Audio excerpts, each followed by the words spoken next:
ရင်ခေတ်ကအီတလီပပူးဆရာထုထားတဲ့ David ဆိုတဲ့စကြင်ကြောက်ရုပ်ထုကိုကျွန်တော်တွေးမိတယ်ပေါ့နော်အဲ့ဒါကိုကျွန်တော်လက်မှာဒီဇိုင်းပေါ်မှာဖြစ်ပါတယ်လက်တဲကိုဝါဒနာပါတဲ့ယောက်ျားလေးတွေ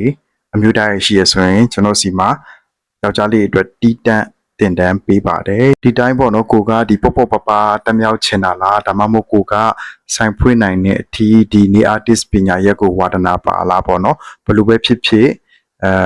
နှစ်မျိုးစလုံးကိုတိတိကျကျထိရောက်ကျွန်တော်စီမှာတင် जा ပေးပါတယ်ဒါတွေကတော့ကြီးညာဝင်တာပါအခုကျွန်တော်ပြုလုပ်နေတဲ့ design လေးကပေါ့နော်ကျွန်တော်ဆွမ်းပြောတလို့ပဲဒီ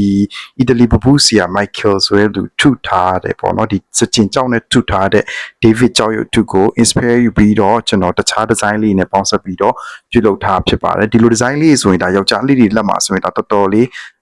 ခေါ်ရဲပေါ့နော်အထာကြရပေါ့နော်ယောက်ျားလေးတော်တော်များများကျိုင်းမဲ့ဒီဇိုင်းလေးလည်းဖြစ်ပါတယ်ဒါဖောင်းကြွလေးပေါ့ပုံမှန်ကတော့ဖောင်းကြွကတော့တိတ်မလို့ဘူးဒါပေမဲ့ဒီနေ့မှာအဓိကစဉ်းစားမိတဲ့ဆွမ်းနာက YouTube ကို inspire ယူပြီးတော့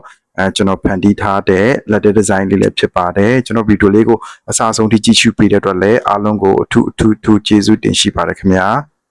တင်တန်းဝါဒနာပါပြီးတင်တဲ့အချင်းတဲ့သူတွေအနေနဲ့လည်းဒီကျွန်တော်ရဲ့ message box ကနေဆက်သွယ်မိမြင်နိုင်ပါတယ်ခင်ဗျာအားလုံးကိုကျေးဇူးတင်ပါတယ်ခင်ဗျာ